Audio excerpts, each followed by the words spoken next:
Buenas noches para todos. Tengo el honor de presentarles al doctor Eliberto Páez. Eliberto Páez es egresado de Medicina de la Universidad Industrial de Santander, internista también de la UIS, hizo estudios en oncología y nos quiere compartir hoy en el Semillero de Educación de Investigación en Medicina Interna unos apuntes, una experiencia sobre los marcadores tumorales de la medicina actual. Hicimos una encuesta en el semillero y los chicos quisieron irse hacia este tema de marcadores tumorales. Beto, como le digo yo, muchas gracias, muy amable.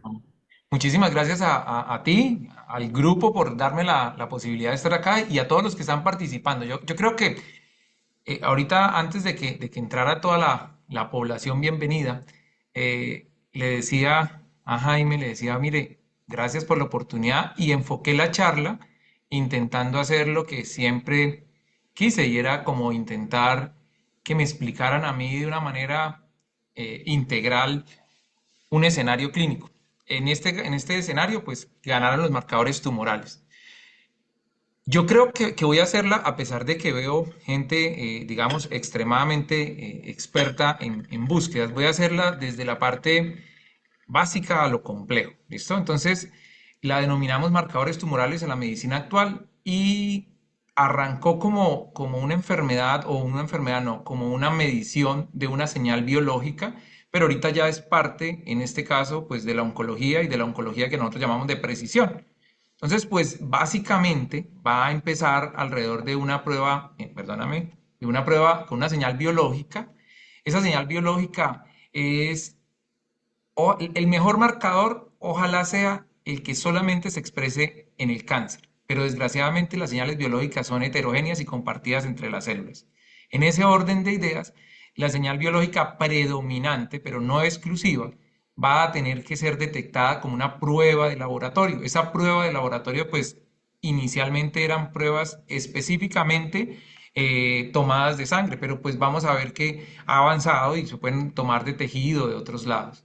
Y eso debe tener una interpretación, pero ahora acá ya entra una palabra que antes, pues digamos, dentro de la charla no la había considerado importante, pero luego cuando hice la construcción me di cuenta de que ningún marcador es importante si no hay un contexto de interpretación epidemiológico. O sea, ya no estamos hablando de clínico, sino el marcador cobra sensibilidad o cobra especificidad o cobra o aumenta su valor predictivo positivo y disminuye su negativo, siempre y cuando haya una consideración epidemiológica importante.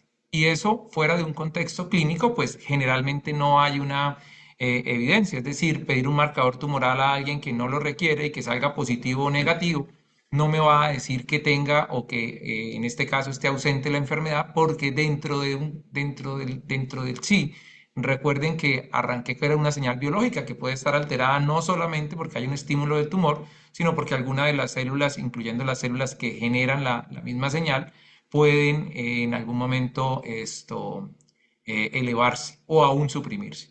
Y eso nos debe llevar a una cosa y es una decisión terapéutica. Entonces, digamos como que la charla básicamente se centra en que vamos a hacer una revisión y en este punto, digamos, sería la primera parte a compartir, digamos, con el público cómo hice la búsqueda. Pues realmente yo creo que lo más importante que uno siempre tiene son las guías y las agencias oficiales. Y desde ahí empezar a buscar revisiones, metaanálisis, extractos de capítulos y ya la experiencia. Pero desde el escenario clínico, pues básicamente lo que me interesaba era lo que estuviera ligado al cáncer. Entonces de acá van a salir algunos datos importantes y pues quiero que sepan que digamos Globocan es lo que nosotros utilizamos para epidemiología de los tumores.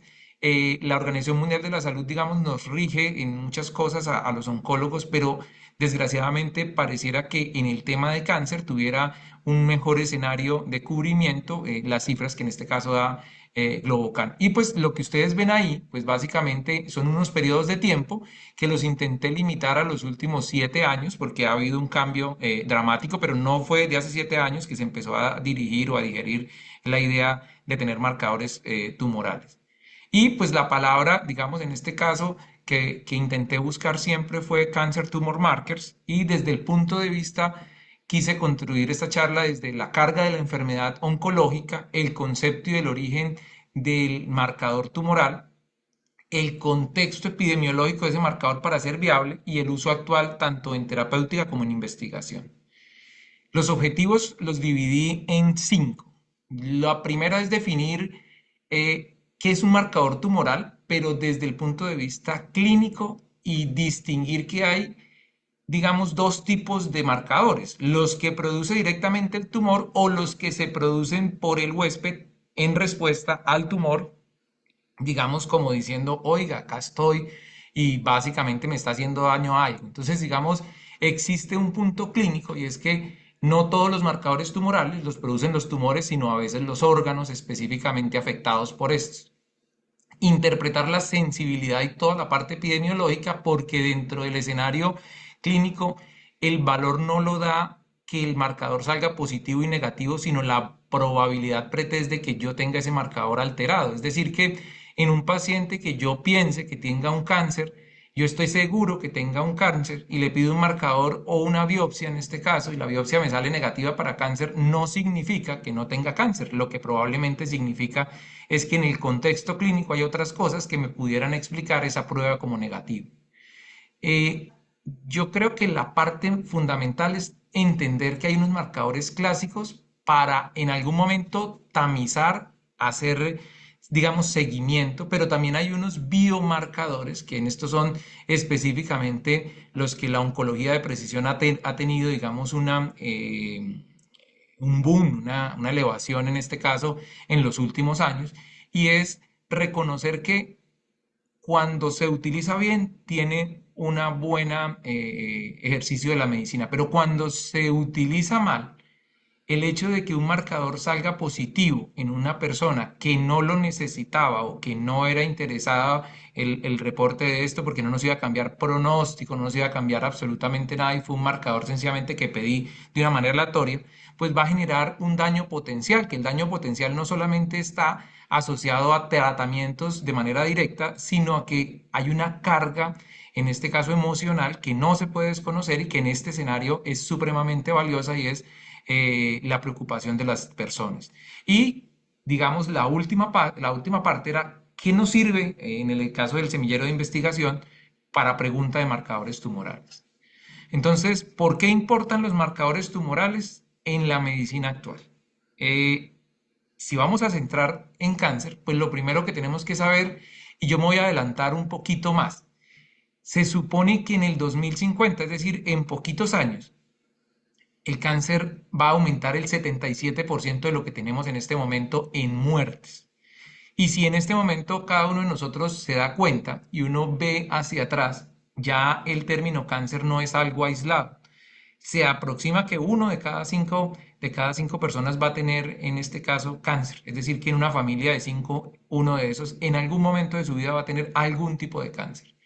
Acá en este escenario, si vamos a aumentar 77 veces, pues probablemente ya el cáncer, en teoría, no vamos a hablar de una enfermedad crónica, sino una enfermedad prevalente, ya no por la carga al sistema económico y los años perdidos de vida, sino el escenario clínico de la prevalencia como en este momento es, digamos, la hipertensión para los pacientes mayores de 50 años.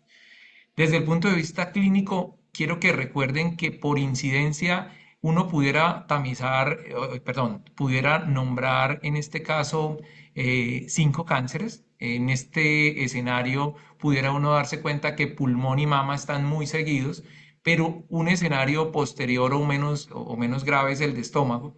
Y cuando ustedes miran si eso mismo asociada por mortalidad, si ustedes se dan cuenta, pues es totalmente diferente, ¿sí? O sea, aunque haya igual cantidad de personas con cáncer de mama empezando, hay menos de la mitad muriéndose. Y desde el punto de vista clínico, hay un grupo de pacientes con cáncer de pulmón que es alrededor del 12%, pero se muere el 19%. Es decir, que la mortalidad es por una mortalidad directa de los pacientes que entran y por una prevalencia muy corta de los pacientes que están. Es decir, que el tiempo de vida de un paciente con cáncer de pulmón se reduce drásticamente. Y por eso, en este escenario, pues es importante saber que el cáncer es una enfermedad prevalente, que va a hacerlo todavía más y que es interesante desde el punto de vista académico e intentar evaluar entonces como semillero qué es lo que nosotros podemos aportar en la medicina para el 2050. De esto yo lo único que quiero que ustedes recuerden es que el riesgo acumulado a los 75 años de sufrir cáncer es del 20%. Es decir, que ya no solamente estamos diciendo uno de cada cinco, sino probablemente ese uno vaya a ser más cercano a los 75 años, que en ese momento, digamos, hay más sensibilidad para los pacientes con cáncer. ¿De dónde provienen los marcadores tumorales? Entonces habíamos hablado, les había comentado que desde un punto de vista práctico hay derivados del mismo tumor. En ese orden de ideas, derivados del mismo tumor, hay proteínas que al final pues se pueden convertir en antígenos. Eso básicamente lo que le está explicando a uno es que pueden haber unos marcadores que sean dianas terapéuticas. Dianas terapéuticas es como puntos de acción específicos si solamente se presentan en el tumor. Otro de origen tumoral es las mutaciones o fusiones, es decir, existe una alteración específica en la célula que hace que cuando se replique la vuelva a reproducir, pero esa, digamos, alteración es específicamente producto de una mutación, una fusión que yo la puedo detectar, pero evidentemente esto estamos hablando de que pues son técnicas que aunque llevan de base la mayoría de veces o sangre o tejido, pues necesitan una alta nivel de tecnología para poderla generar. La expresión génica es la evaluación, en este caso, de patrones tumorales específicos, que en este caso yo sí, digamos, diferiría en lo que les había comentado, de que la mayoría de los tumores pues tienen unos marcadores que se asemejan en el escenario a la enfermedad, digamos a las células normales. Cuando hay expresión génica específica, eso no se asemeja a la célula normal, es decir, no solamente son mutaciones o fusiones, sino son claramente patognomónicas de un tumor. Entonces eso nos ayuda. Y hay unas palabras que en este caso pues están relacionadas con la carga de proteínas o aminoácidos, ácidos nucleicos que yo puedo evaluar circulante en sangre, que básicamente es el ctDNA. Y eso es lo que me dice es a mí, bueno, pues ya tengo una forma de medir, así como medía el azúcar, ahora cuánto tiene de tumor en sangre, pero necesita, si este es de origen del tumor directo, yo necesito saber qué es lo que voy a medir, o sea, yo necesito de entrada una muestra de tumor para poder después seguirlo en la sangre, que es en teoría el principal método para hacer metástasis en la enfermedad oncológica sólida. Pero también hay unos entonces marcadores del contexto del huésped, es decir, no es directamente del tumor, sino en respuesta a la ubicación de donde está la lesión y principalmente denotan inflamación, daño tisular, una respuesta inmune o una congestión o inflamación de los órganos que están, digamos, efectuando. Y desde el punto de vista físico, pues uno lo puede tener los marcadores de las diferentes muestras. Usualmente siempre tomamos sangre y tejido, pero pueden ser de orina, heces o fluidos, dependiendo del metabolismo del marcador. Entonces, ¿qué es un marcador tumoral y cuándo se convierte en una prueba clínica? Entonces, debe ser una señal medible y que el organismo de manera natural no la produzca. En ese escenario, entonces el marcador tumoral tiene que tener una característica y es que yo lo tengo que tener identificado y como lo tengo identificado lo puedo medir. Usualmente está asociado a proteínas, mutaciones, expresiones génicas o metabolitos derivados del mismo tumor. Problema de esto entonces es que como lo vaya a medir, tiene que ser reproducible. Entonces, usualmente el problema de los marcadores tumorales debe ser que está asociado a un escenario donde ya no dependa solamente de la epidemiología y de la caracterización, sino de los reactivos que voy a utilizar para medir. Eso aplica, por ejemplo, que yo pueda tener algún tipo de tumor en la sangre de un paciente, que el paciente tenga un tumor que no se esté conectando directamente, en este caso, con el afluente sanguíneo de manera directa y que aunque tenga un tumor positivo, cuando yo lo voy a medir en sangre, pues no lo detecte. Entonces, desgraciadamente, ahí ya empieza ya no solamente la epidemiología, sino ahora la biología molecular a ser importante. Debe ser detectable en fluidos, digamos, de manera práctica, pero no necesariamente el mismo fluido presenta la misma característica con el mismo valor. Entonces, en el caso, digamos, de marcadores que pueden ser medidos en sangre y en tumor y que tienen una sensibilidad diferente, perdón, en sangre y en muestra patológica clara, y tiene una sensibilidad diferente. Es decir, la concentración que yo necesito para medirlo en sangre es inferior, pero debe ser suficiente para ser detectado, en este caso, por, por el método que va a utilizar. El marcador ideal debería ser sensible, específico, reproducible y básicamente costo efectivo. Y eso no existe. Entonces, básicamente, ¿para qué me sirve el marcador? De forma aislada no me sirve para nada. Esto es una interpretación clínica que tiene que tener en su contexto, digamos, el arte de la medicina. Y desde el punto de vista, entonces, eh, el resultado no es el que importa. Lo que importa fue por qué pedí ese resultado. Y ahí hace el escenario de la pregunta manda sobre la prueba o sobre la respuesta. Es decir, yo no puedo nuevamente pedir un marcador por pedirlo. Tengo que tener un contexto clínico porque el problema no es por qué lo pido, sino cuando me dé el resultado, si el resultado es válido. Entonces, hay marcadores para diagnosticar complementariamente. Es decir, yo tengo en este escenario eh, un marcador como es, digamos, el antígeno del cáncer de próstata. Y el antígeno del cáncer de próstata, dentro de una enfermedad que el paciente llegue con dolor, con metástasis, pues tiene un valor complementario a la biopsia. Es decir, si yo no tengo la biopsia, yo pudiera asumir, si el antígeno está alterado y el paciente es un hombre con esas características, pues que el paciente tiene un cáncer de próstata complementando o aboliendo la biopsia en ese momento. Pero también el marcador me puede poner pronóstico riesgo, es decir, la lactato deshidrogenasa o la LDH en un escenario donde el paciente en el mismo cáncer de próstata la tiene elevada. Entonces yo digo, este paciente probablemente dentro de la enfermedad metastásica tiene que tener enfermedad metastásica o hepática o ósea. Y en ese escenario, entonces ya me da un pronóstico diferente. Y si el paciente, si le hago los exámenes convencionales y sale que es negativo para ese tipo de metástasis, yo digo, pues tiene mayor riesgo de presentarlas.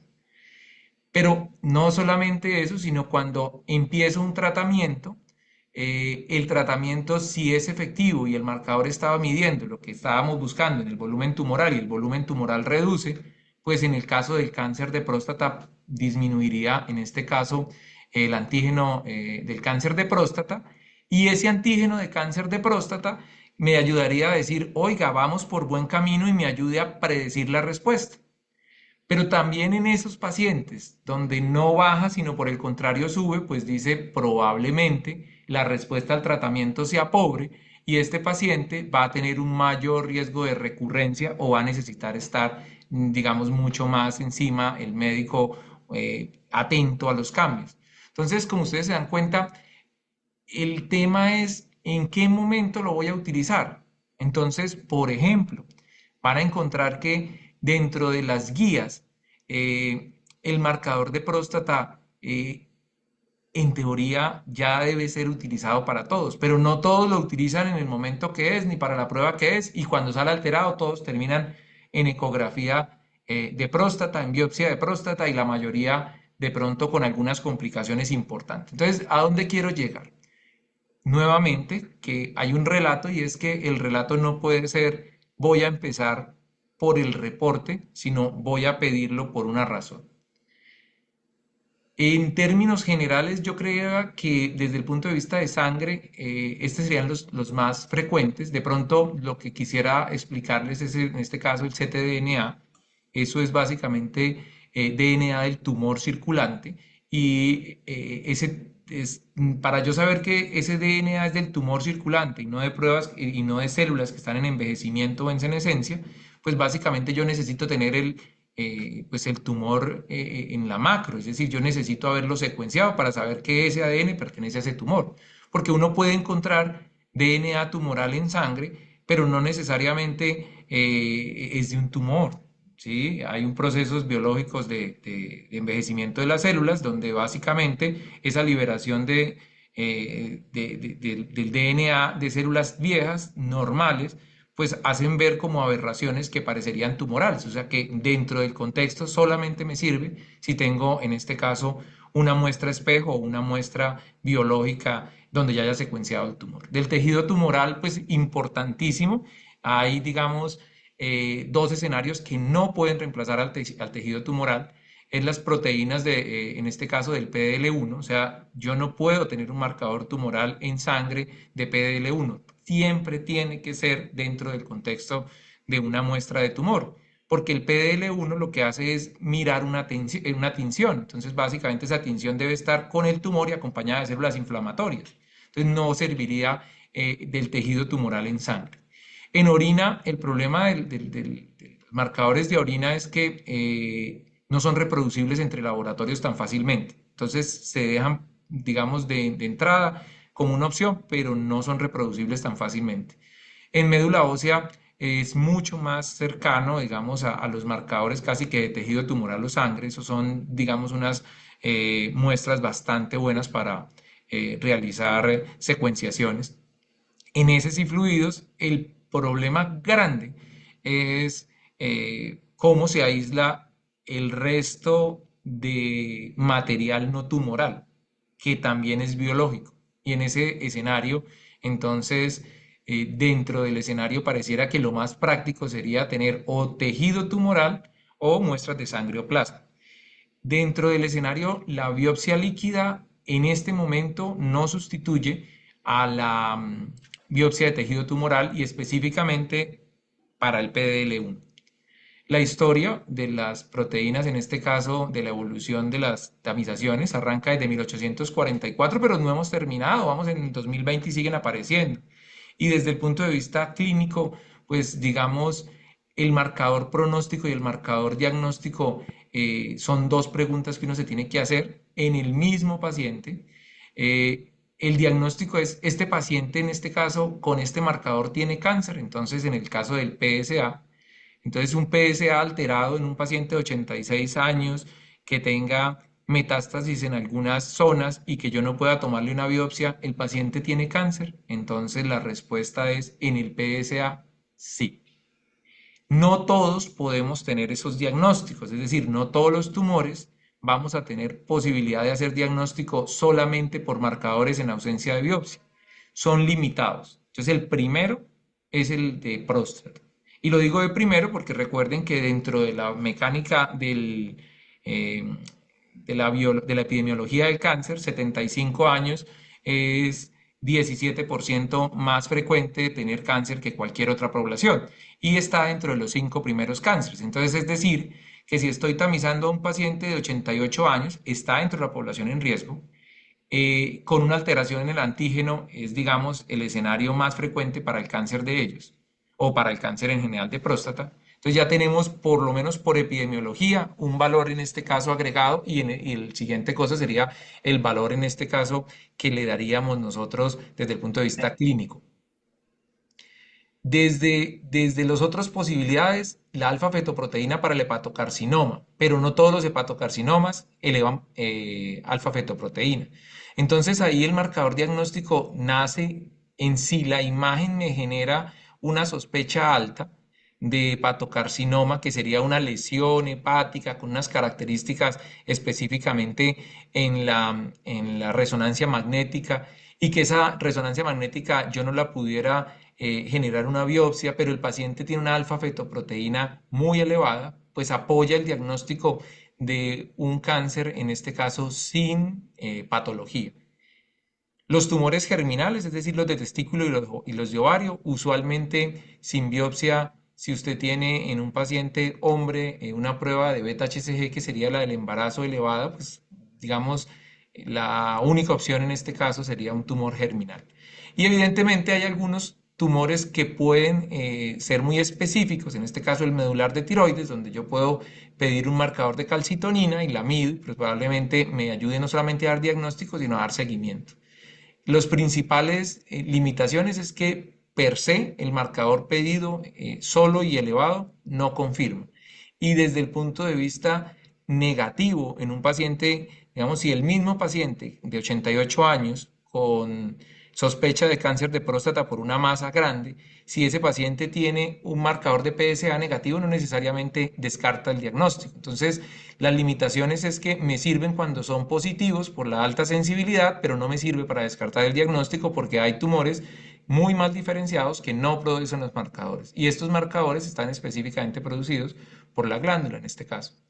Como pronóstico, entonces, ¿qué le pasa a este paciente con su enfermedad? Y básicamente podemos otra vez nuevamente utilizar el PSA como seguimiento, pero desde el punto de vista típico, por lo menos en el cáncer de mama, existe el de diagnóstico del Oncotype. Eso es básicamente mirar una serie de genes para tratar de definir el riesgo de recurrencia del tumor nuevamente y saber si nos podemos disminuir la necesidad de quimioterapia en algún tipo de pacientes, no se puede utilizar en todos. Entonces, digamos como que empieza uno a supraseleccionar el escenario clínico de los pacientes.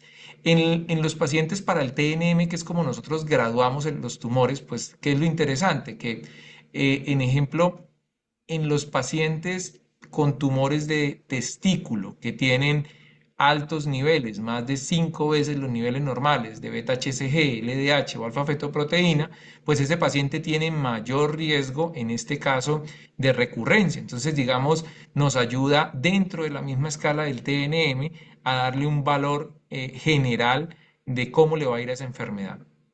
Y la principal limitación es que el escenario de utilizar un tratamiento y de que el marcador no varíe, no necesariamente me ayuda a saber qué es lo que debo hacer con el paciente, porque el marcador solo tampoco sirve para seguir al paciente. Si un paciente se sigue viendo bien, pero el marcador sigue elevándose y las imágenes que uno le haga demuestran que la enfermedad se está comportando de manera estable, pues lo que uno sugiere es que el marcador tiene una divergencia entre la correlación clínico-imagenológica y siempre parte uno de que deben haber por lo menos dos alteraciones para considerar que el marcador o la prueba que yo estoy haciendo tiene un valor importante en la calidad o en la cantidad del tratamiento del paciente. Desde el punto de vista clínico, yo creo que de acá es importante que el marcador biológico con proteínas y antígenos probablemente me apoyen al seguimiento y al diagnóstico. Las hormonas, usualmente en la estadificación y al diagnóstico. Las alteraciones genéticas, usualmente me facilitan a mí caracterizar mucho mejor los diagnósticos. O sea, ya me ayudan digamos, a mejorar la calidad del diagnóstico que le estoy dando. Los inmunomarcadores me ayudan a seleccionar la población que va a recibir un tratamiento específico de inmunoterapia, es decir, que no todos los pacientes pueden recibir inmunoterapia. Las firmas multigénicas me ayudan a tomar decisiones específicamente en quitar o poner quimioterapia y son básicamente para tratar de disminuir el riesgo del exceso de quimioterapias en algún tipo de pacientes. Y el ADN tumoral circulante me sirve para un seguimiento y para una cosa que es que antes solamente se decía que el paciente estaba en enfermedad metastásica cuando se veía una imagen, pero ya se está empezando a evaluar teniendo en cuenta la biología del tumor, que para que haga metástasis el tumor, una de las principales vías es la hematológica, pues en algunos pacientes, si usted tiene tumor residual en sangre, pues probablemente tenga alguna, digamos, probabilidad de enfermedad metastásica, micrometastásica, y eso también incluye dentro de una enfermedad que es una enfermedad, o sea, dentro de la mínima residual del tumor.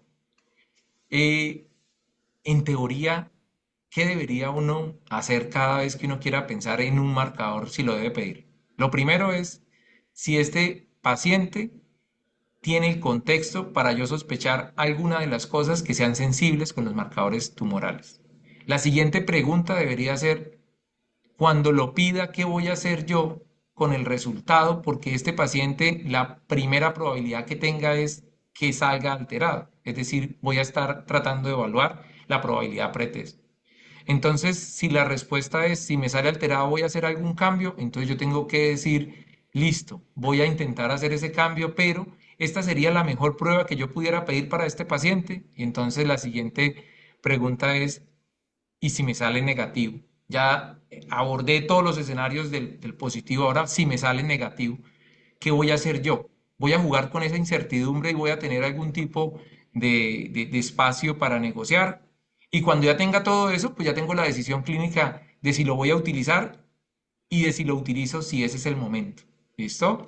Entonces, básicamente, como resumen, si el resultado no modifica la conducta, yo creo que no debería solicitarse. Hace un gasto del recurso. Si definitivamente el resultado, digamos, va a ser altamente positivo, sobre el negativo, pues uno tiene que definir qué es lo que le vas a decir al paciente y eso sí tiene que estar igual que como cuando uno le dice a un paciente le voy a tomar un examen de VIH, él se llena de susto, igual le va a uno a decir le va a tomar un marcador tumoral, él se llena de susto. Y uno tiene que definir los posibles escenarios para que él entienda qué es lo que va a pasar.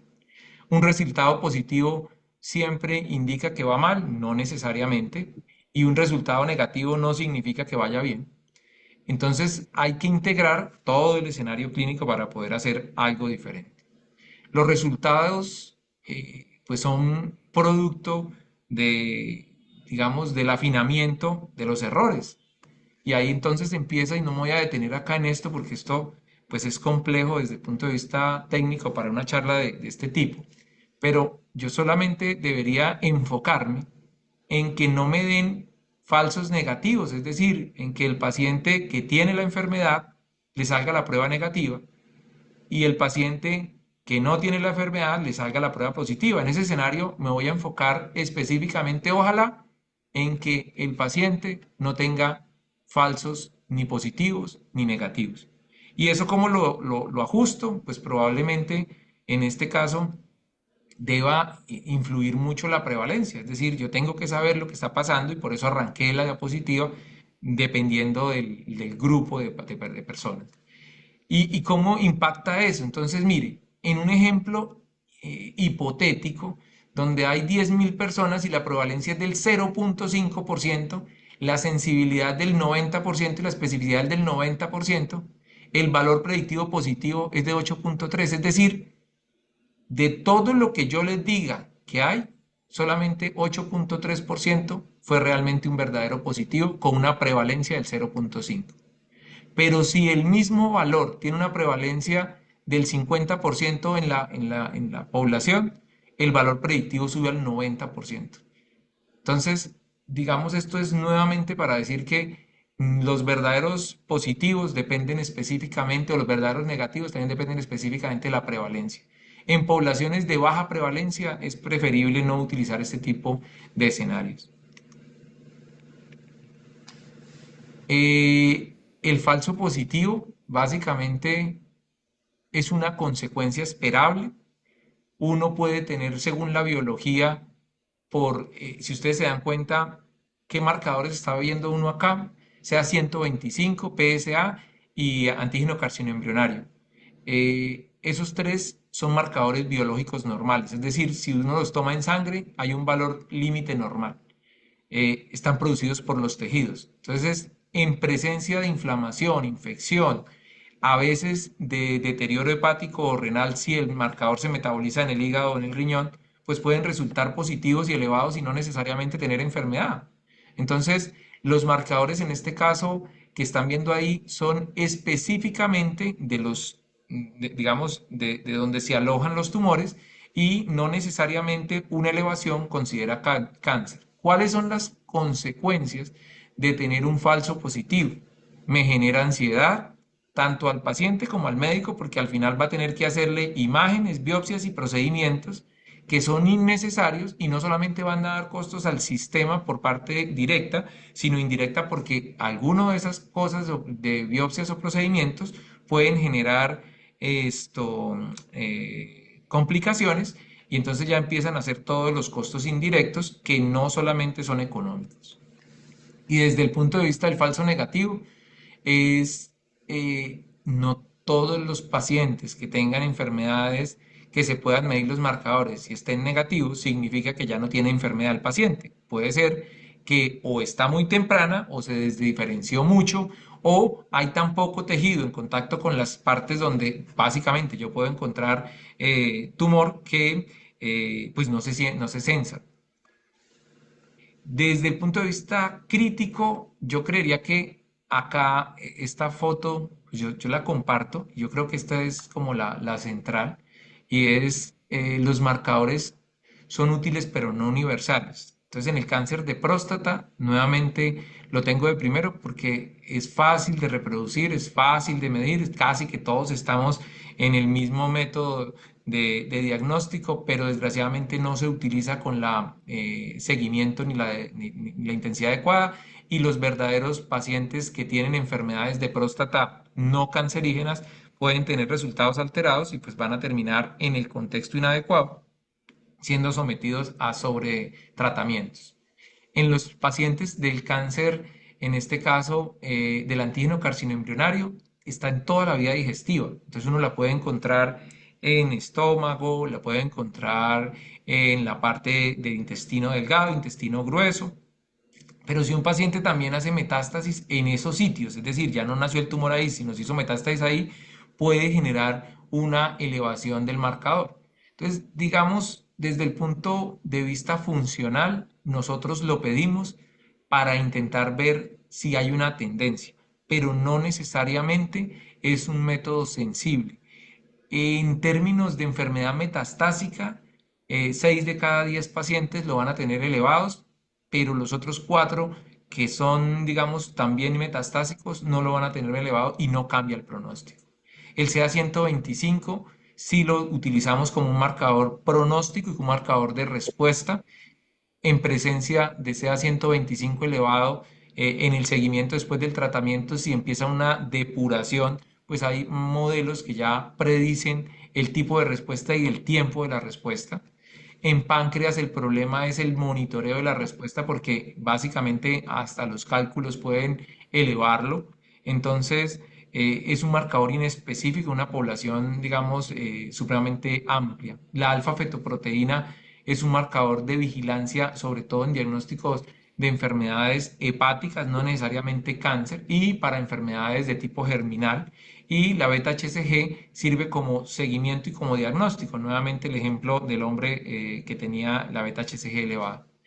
Desde el punto de académico, el CA 125 no se debe utilizar como tamización. La principal razón es porque desde el punto de vista de la especificidad y la sensibilidad es un buen marcador, pero el valor predictivo positivo en una población de baja, digamos, posibilidad es muy bajo, menos del 5%. Es decir, en población general, uno no espera que si le toma exámenes a todas las mujeres, solamente 5 de cada 1000 mujeres van a tener ese marcador positivo porque van a tener riesgo o están teniendo en este momento cáncer de ovario o endometrio. Entonces no es un buen marcador, no se hace de tamizaje, sirve cuando hay una masa, sirve cuando usted está buscando específicamente una alteración estructural producida en los ovarios o en la parte ginecológica.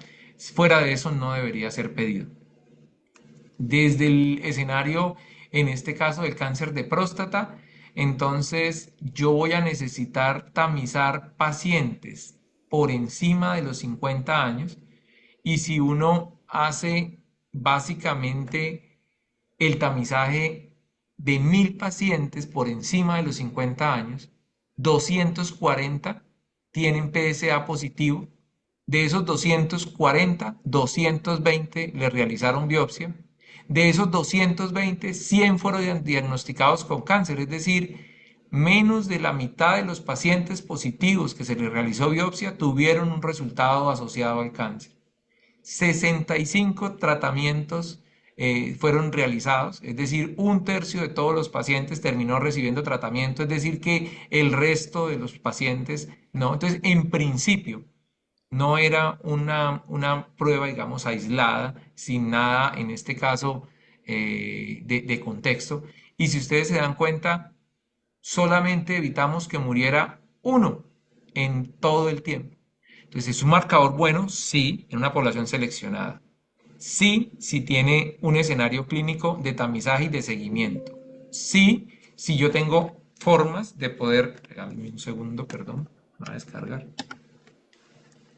Desde el punto de vista de seguimiento, ¿es un marcador bueno? Sí, es reproducible y sobre todo es un marcador bueno si llega en etapas tempranas del cáncer para poder disminuir el riesgo de que se mueran por cáncer.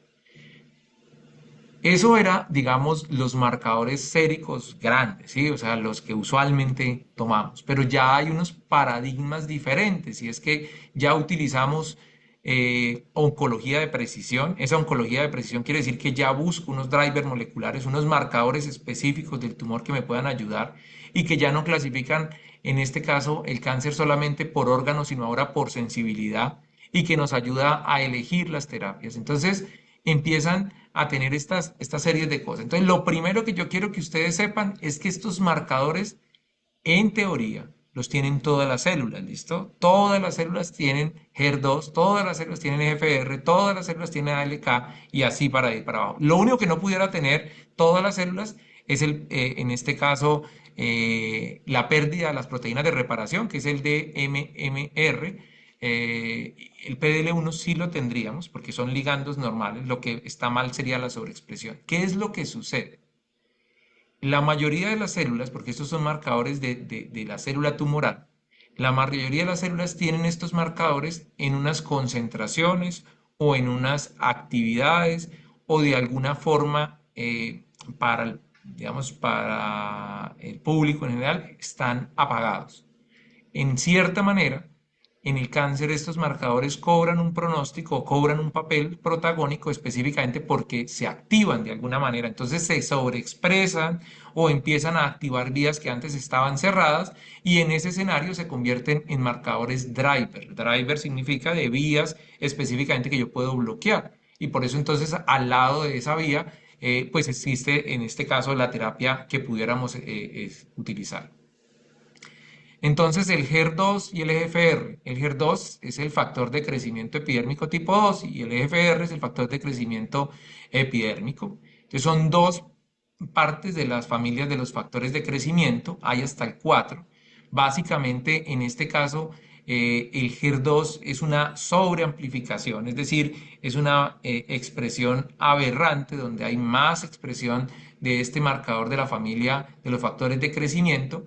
Usualmente se tamiza por inmunohistoquímica y usualmente lo que hace es que le permite a uno elegir una digamos, dirigida. Entonces, si yo tengo una sobreexpresión del HER2, lo más lógico sería intentar inhibir esa sobreexpresión y mantener el tratamiento a través del tiempo. Y eso es lo que usualmente se hace. Ya se sabe que en mama funciona, pero también hay algunos otros tumores gastrointestinales y hepatobiliares que uno utiliza el bloqueo HER2.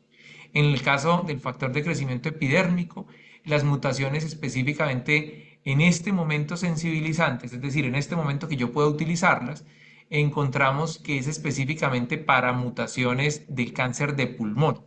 Pero entonces, empezando a testear cáncer de pulmón, se empezaron a ver que habían mutaciones, unas que eran muy frecuentes y otras que eran menos frecuentes, y las que eran menos frecuentes parecían que a pesar de tener esa mutación, activándole yo el dominio o inhibiéndole yo el dominio del EGFR, Alexa, seguía deteriorándose en apaga este caso, arriba. Muy bien. seguía de- hay alguien con el micrófono abierto, seguía deteriorándose Leticia, porfa, apaga el micrófono, gracias. seguía deteriorándose en este caso el paciente, entonces encontramos que ya no solamente nos servía para, en este caso, definir una terapia driver, sino también me definía resistencia a las terapias driver.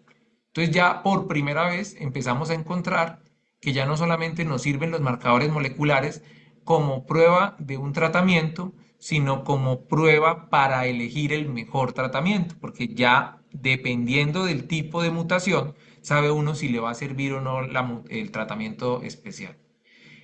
Los marcadores del KRAS y el ALK, básicamente, en este momento, para ALK está en pulmón y lo que le dice a uno es que es una mutación probablemente muy temprano porque está específicamente en los pacientes que son jóvenes no fumadores y que tienen adenocarcinoma y que esos pacientes que tienen esa mutación de ALK, básicamente cuando tengan el cáncer de pulmón, usualmente el cáncer va a ser metastásico a sistema nervioso central. Entonces, una de las cosas que le dice a uno una mutación de ALK es, ojo, si no ha hecho metástasis, uno de los sitios de probable metástasis es el cerebro, o sea, cuide el cerebro.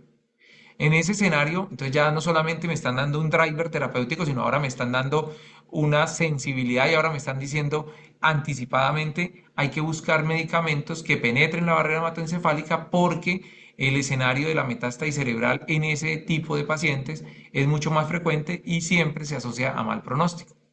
En el CARRAS, digamos, este es el marcador de pronto más frecuentemente mutado porque se estudia casi que en todos los cánceres y en este momento uno de cada cuatro cánceres tiene esta mutación. No todas tienen el tratamiento específico, pero pues lo que quiero decir es que las vías mutacionales del cáncer pues cada vez son más frecuentes. Empezamos hablando de mutaciones infrecuentes, digamos de escenarios improbables, pero ahora estamos hablando de uno de cada cuatro cánceres. Y básicamente el escenario lo que me ayuda es, si tengo mutadas las vías RAS, pues a darle un tratamiento específico y ojalá el tratamiento sea ofrecido después de evaluar la mutación, porque darle el tratamiento antes puede seleccionar las cepas que vaya a inhibir. No todos los cánceres se distribuyen o crecen por la misma vía y eso es lo importante. Este marcador yo creo que es el que quiero que quede para todos ustedes. Eh, Existe un boom de la inmunoterapia. ¿Qué es la inmunoterapia? Básicamente es el reconocimiento de un tejido tumoral como tumor por las propias células del cuerpo. Entonces, la inmunoterapia como tal no es un tratamiento para atacar el cáncer, sino es un tratamiento para bloquear las señales que hacen identificar al cáncer como si fuera una célula propia, como si fuera una célula interna. O sea, básicamente el cáncer se aprovecha de haber venido de una célula propia para que cuando esté en contacto con las células efectoras del sistema inmune, le presenten en este escenario los antígenos que comparte con el sistema, en este caso nuestro, y pase desapercibido. Entonces, básicamente está la enfermedad, yo sé que es mala, pero tiene una llave que no me deja atacarla. Yo hago ¿cómo se llama? Una comparación, no por nada diferente que me parece que es válida, y es como cuando uno ve que dentro del grupo de amigos llegó alguien que aunque tenga la misma camiseta, no es de uno. Sin embargo, uno no le puede decir, oiga, sálgase de una vez, porque de cierta manera lo identifica como propio. Entonces, la inmunoterapia lo que hace es, de alguna forma, bloquear, que en esta forma es bloqueando el ligando en este caso uno, y lo que hace es bloquearlo para que cuando se bloquee, pues él no se pueda poner la camiseta que lo identifica como propio y la célula lo reconozca. Entonces deben haber dos coexistencias. La primera, de que se reconozca como alterado y la segunda de que la célula que lo reconozca tenga la capacidad de atacarlo. Entonces, la inmunoterapia para pacientes con, digamos, enfermedades inmunodepresoras o con tratamientos inmunodepresores, hace que pierda efectividad. ¿Esto qué significa? Pues que un paciente con VIH probablemente esté excluido del estudio original porque era el paciente que en teoría menos debía responder que un paciente que esté tomando esteroides a dosis mayores a 1 miligramo por kilo de peso. Perdóname que no te había contestado, es que estaba haciendo aseo. Catalina, por favor, cerrar el micrófono. Catalina Castillo, gracias. Entonces, en ese escenario, básicamente lo que queremos hacer es ¿qué? Pues intentar que la mayor población se beneficie, pero para eso necesitamos no solamente tener la muestra, sino tener también un sistema inmune que lo haga activo. Entonces, esta diapositiva lo que les trato de decir es, mire, pues la inmunoterapia no sirve para todos, pero para los que les sirve necesita básicamente para que les pueda servir que tenga un sistema inflamatorio o un sistema de respuesta inmune adecuado, pero adicional a eso, que en la muestra específica, porque no se puede medir en ningún otro lado el PL1, que en la muestra específica el tumor esté rodeado de ese tejido inflamatorio. Entonces ya no necesitamos solamente que tenga una buena respuesta, sino que a raíz del tumor sea conocido como inflamado o como inflamatorio. Y eso es lo que en términos generales testea el PDL1. En sangre periférica o en tejidos también, uno puede pedir proteínas de reparación. Entonces, del complejo de las proteínas de reparación, que son alrededor de cuatro, básicamente cuando se alinean o cuando están estables o cuando no hay una deficiencia, pues una vez exista una alteración programada para repararse, pues el complejo la detecta y sencillamente la repara o entra en apoptosis. Cuando hay una deficiencia de eso, pues las proteínas no se pueden acoplar. Y como no se pueden acoplar, pues básicamente marcan una vía que es específicamente otra vía de apoptosis con senescencia, y en este caso es una vía inflamatoria. Y estos pacientes que no les pude hacer PDL1, pero que tienen o deficiencia en las proteínas de reparación o inestabilidad, en este caso microsatelital, que alta, que eso es lo que significa MCIH, básicamente lo que está diciéndoles es, mire, el tejido no lo pude testear, pero yo sé que las proteínas de este paciente no son de las comunes y corrientes y este paciente tiene errores en esas proteínas y básicamente esos errores me hacen que el tumor de alguna vez o de alguna forma se vuelva inflamado. Entonces, ese paciente tiene un beneficio de utilizar inmunoterapia porque probablemente el tejido inflamatorio alrededor sea PDL1, digamos, positivo. Y entramos en las últimas tres o cuatro diapositivas, donde evaluamos biopsia líquida. No puedo evaluar biopsia líquida si no tengo tumor específico, es decir, yo tengo que secuenciar primero para saber qué es lo que voy a buscar en sangre periférica.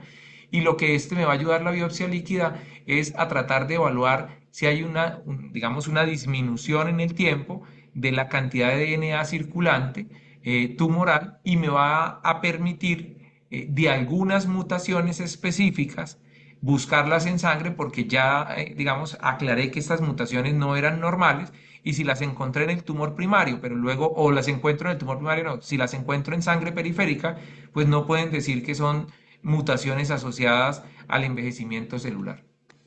Entonces, la ruta digamos, del marcador en su momento arrancó con la biopsia tumoral. A esa biopsia le hicimos una secuenciación. Se identificaron dentro de esa secuenciación unos drivers terapéuticos que eran comunes en algunos pacientes. En ese proceso se hizo básicamente un testeo donde se puso tratamiento y en el tratamiento, luego de haber elegido a esos pacientes que se les inhibía específicamente el biomarcador, tenían un mejor desenlace que si hubieran dado un tratamiento sistémico sin tener en cuenta el marcador. Y entonces esta es la curva que usualmente puede presentar, digamos, en general un marcador, donde primero existe un marcador que yo puedo testear sin tratamiento, con diagnóstico y que luego le hago un tratamiento que en este caso fue la cirugía y sobre la ventana del tiempo, a los 3 meses lo evalúo y debería, si no hay tumor, estar en cero, pero si ustedes se dan cuenta, todavía hay restos de tumor y lo que debería pasar es que en el transcurso del tiempo se negativice, pero si ustedes se dan cuenta, existe una tendencia a ser inferior, pero no desaparecer del cuadro entre el 0 y el 5%. Y eso lo que quiere explicar es por qué a pesar de que un paciente tuvo una cirugía exitosa, ya no tiene tumor, vuelve y aparece nuevamente entre el año al año y medio con un tumor nuevamente. ¿Por qué? Porque el tejido tumoral circulante pudo haberse quedado en sangre y en algún momento se pudo haber coleccionado nuevamente en otro órgano o en el mismo y hacer un crecimiento si las condiciones se dieron. Y esa es la base no solamente para nosotros haber dado, digamos, la explicación de por qué vuelve si ya lo habían quitado, sino también de por qué damos un tratamiento adicional. Es decir, que lo que hacemos después de la cirugía, los pacientes que se curaron, dándoles quimioterapia en algunos casos seleccionados, es intentar disminuir esa carga del tumor que no se ve por ningún otro examen y que justifica el tratamiento adicional para disminuir ese riesgo de recurrencia en el tiempo. Y desde el punto de vista de la escalera de la validación de los marcadores, eh, lo primero que siempre va es el descubrimiento. Eso sencillamente es un escenario donde se identifica alguna muestra molecular. Luego tenía que hacer la validación analítica, que es lo más complejo, porque ahí empiezan a tomar puntos de corte, reproducibilidad, estandarizar, o sea, este es el proceso más complejo. Si ustedes se dan cuenta, la escalera empieza muy grande porque los descubrimientos son muchos, pero la validación empieza a cerrarse. La validación clínica es, entiendo ya qué voy a medir, pero ahora necesito saber cuál es la sensibilidad y la especificidad en este tumor y después de ya haberlo establecido en el tumor, ¿para qué me sirve haber medido ese marcador? Entonces, básicamente de todo lo que uno hace, al final el trabajo de los biomarcadores no es de lo grande, a pesar de que sí se testea mucho. Entonces, arrancan 50 y al final terminan alrededor de uno o dos. ¿Hacia dónde va? Yo creo que la idea es que se evalúe en sangre periférica la probabilidad de tener tumores antes de que aparezcan en imágenes y la integración de inteligencia artificial para encontrar señales, en este caso, de marcadores que puedan predecir ya no solamente la aparición temprana de tumores, sino la generación de estrategias de diseño de seguimiento. La biopsia líquida básicamente es interesante para mirar la enfermedad mínima residual, que es la que queda después de el tratamiento con intención curativa o con intención paliativa después de una resección máxima posible y le ayuda a uno a que apenas empiece a crecer la enfermedad mínima residual, pues tenga un ajuste terapéutico antes de que llegue un cambio en las imágenes, que es lo que hacemos en este momento.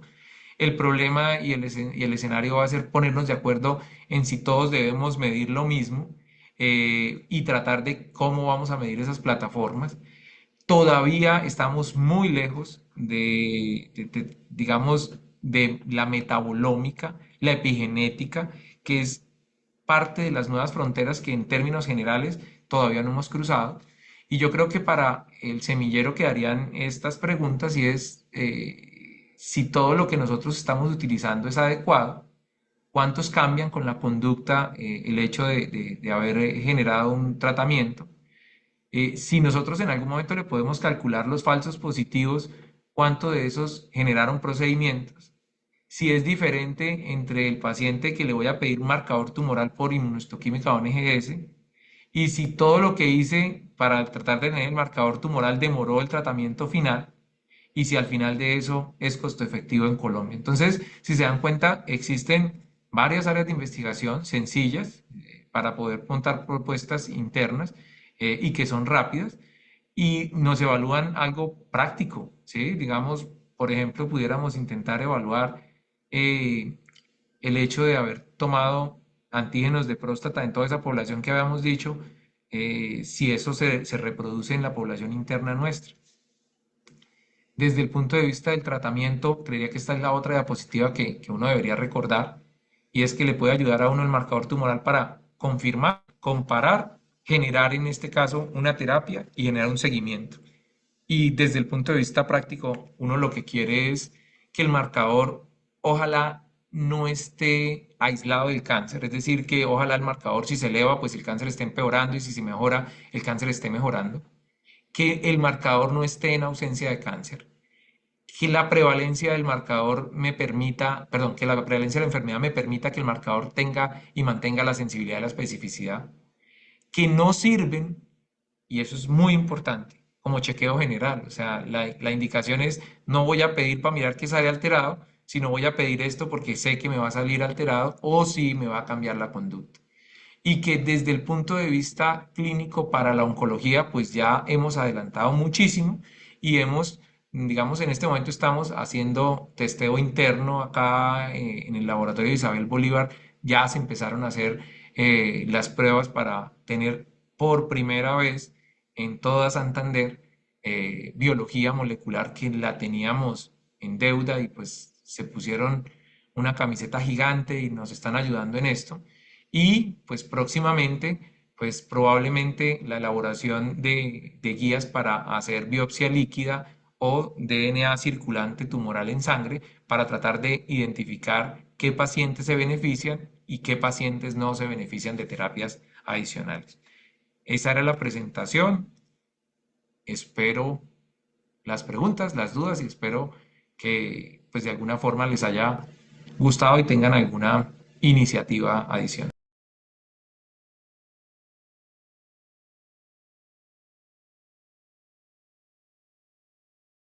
Creo que estaba metido el micrófono, Jaimito.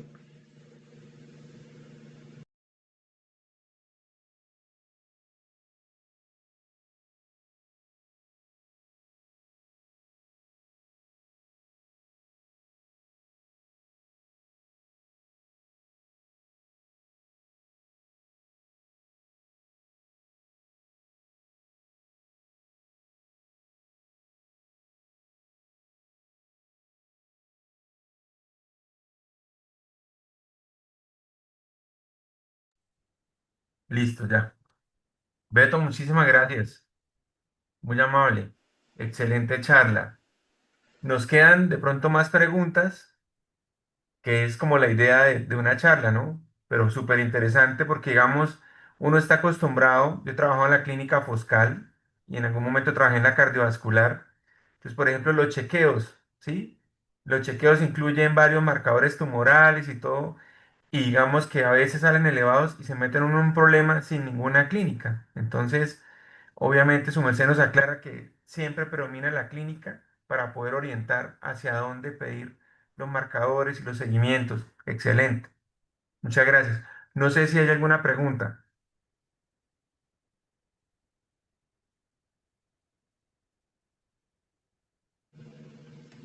Veo por ahí una, dice, también una pregunta es, ¿qué tan costo efectivo sería hacer un estudio utilizando la biopsia líquida como seguimiento posterior a un proceso neoplásico? El problema es el costo de la biopsia líquida. No tengo ahorita un aproximado, digamos, de acá de la ciudad, pero una biopsia líquida que usualmente, digamos, está disponible en Colombia para hacer por un laboratorio que no voy a nombrar, está alrededor de 10 o 12 millones y el resultado me lo dan en 6 semanas y yo necesito definir el tratamiento en antes de 12. Entonces las 6 semanas es hasta que me llegue. El problema es que usualmente en Colombia va a llegar sobre los 4 meses. Entonces, el problema de la biopsia líquida es que todavía sigue siendo muy costosa y que no es masificable. Pero dentro del escenario clínico actual ya uno puede intentar hacer esa evaluación. En Estados Unidos es costo efectivo. Acá en Colombia creería que la respuesta es no porque no se puede reproducir, aunque es un procedimiento que cubre el PBS. Es decir, si uno lo quisiera, lo pudiera pedir, pero es que no, no va a servir.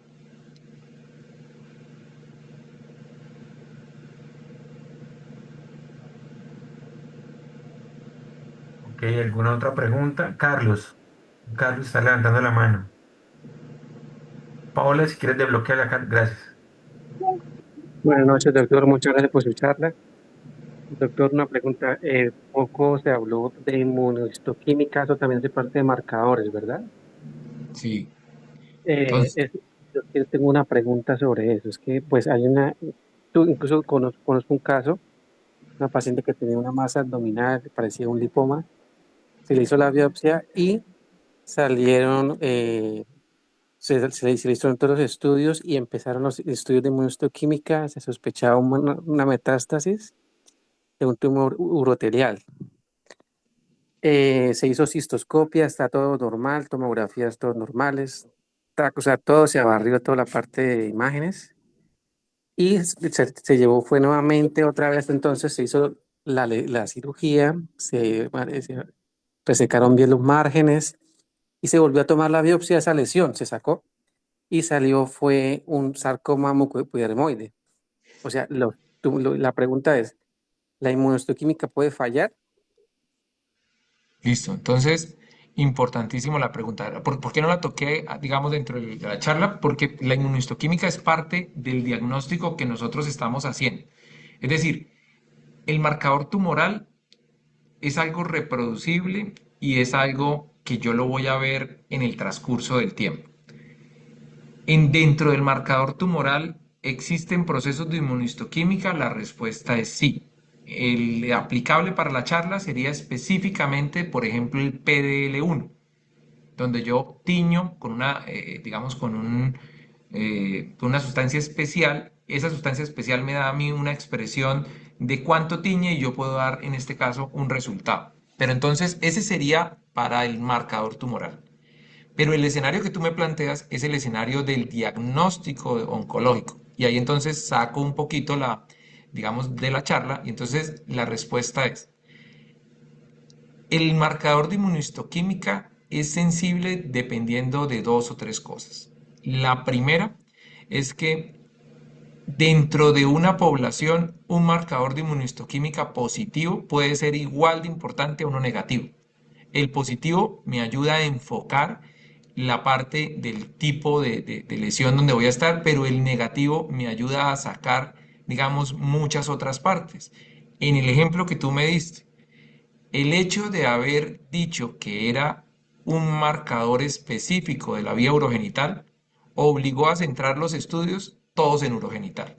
Pero al final, después de todo el proceso, se dieron cuenta que el proceso no era necesariamente un marcador específico urogenital, sino que por alguna razón el marcador de urogenital dio un marcador positivo, que eso tiene dentro de los falsos positivos la probabilidad de ser, recuerden lo que hablaba de reproducibilidad.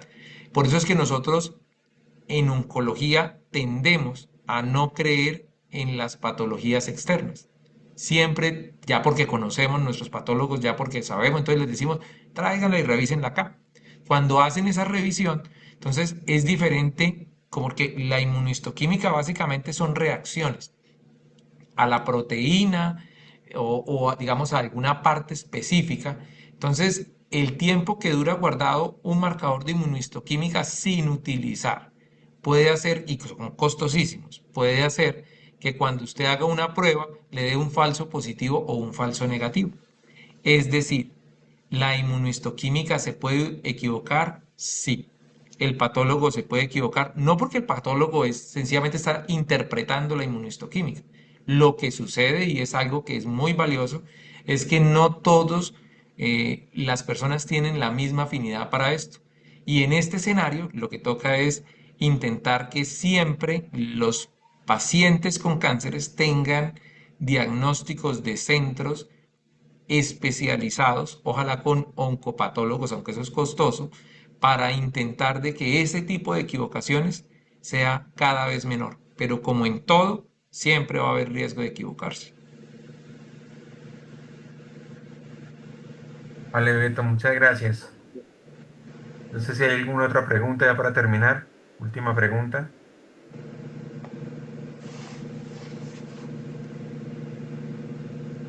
Creo que no. Beto, muchísimas gracias y a todas las personas que nos acompañaron. Las charlas van a quedar posteriormente grabadas en la página web del semillero. Muchísimas gracias por toda la colaboración. Muchas Muchas gracias a gracias al ustedes. Laboratorio Bolívar, al doctor Fabio Bolívar y Ana Milena Bolívar. Muy amables. Muchas gracias.